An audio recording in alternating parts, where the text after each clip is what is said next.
Don't abandon others or yourself today on Fortitude Through Stoicism, and this is my 365-day journey of implementing the ancient philosophy of Stoicism into the life of this modern masculine man. Full disclosure, I fail epically at this one. And it's not that I abandon others, but let's jump into the quote by Marcus Aurelius. As you move forward along the path of reason, people will stand in your way. They will never be able to keep you from doing what's sound, so don't let them knock out your goodwill for them. Keep a steady watch on both fronts, not only for the well-based judgments and actions, but also the gentleness with those who would obstruct your path or create other difficulties. For getting angry is also weakness, just as much as abandoning the task or surrendering under panic.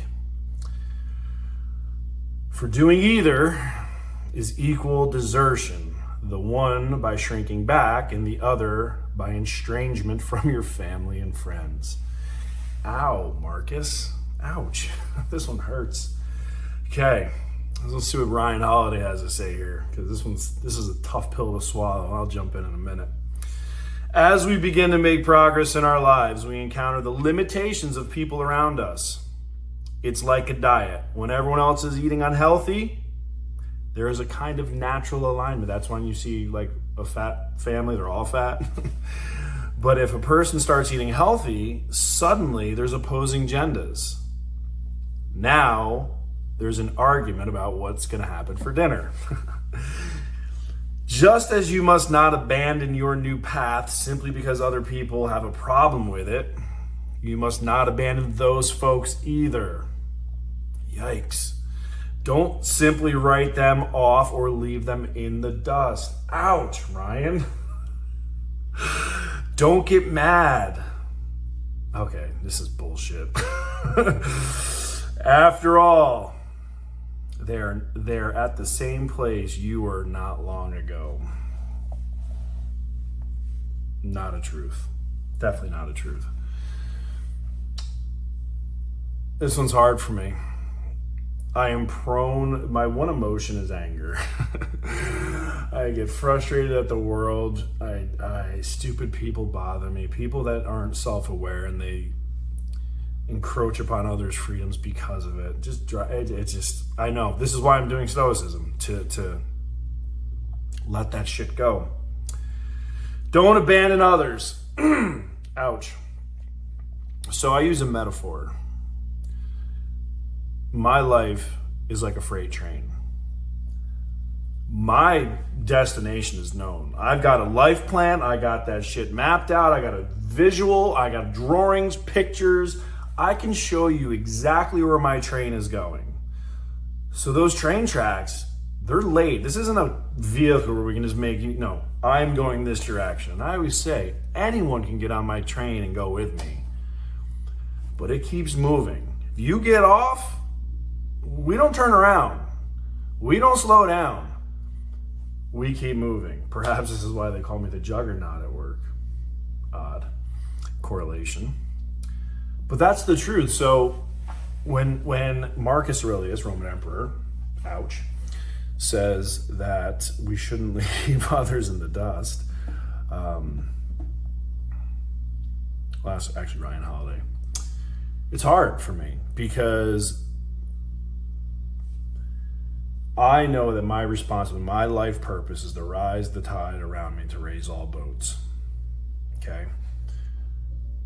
But again, I'm still going in a direction. I still have a life plan. I still have a mission. I still have a vision. I still have a purpose. I don't let others knock me off the train tracks. I don't. But I also don't let them get back on the train once it's gone, because it's gone. And the way my life progresses so much, if you get off here, 3 miles down the train tracks, this whole thing is a whole different thing, man. We got some new armor on this thing. We're going a little bit faster, new motor.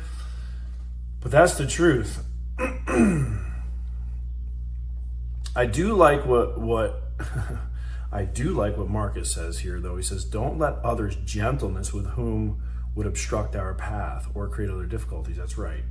Recently, I let people into my life. It created difficulties, too much chaos, too much.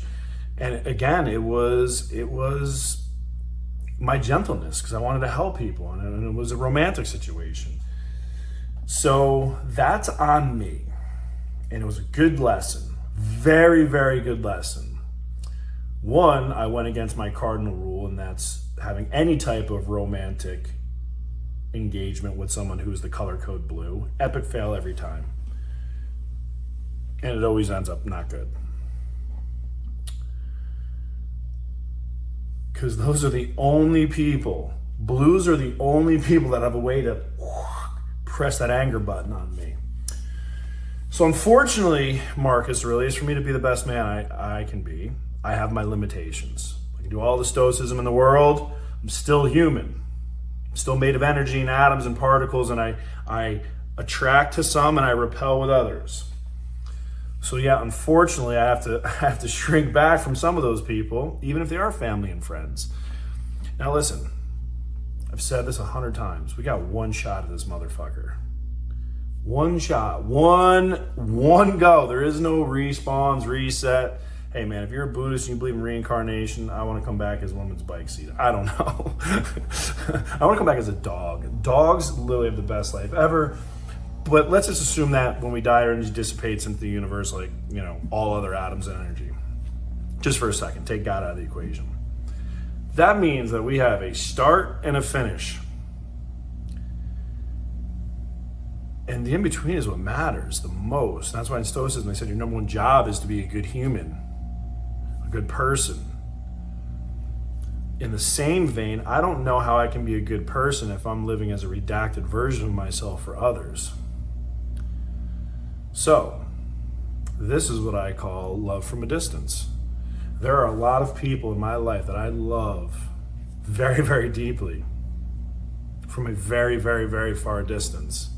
And that's close enough. So I don't call that abandonment. I call that mutual respect and alignment. But the fact remains, my train is going this way. Nothing is going to obstruct my path.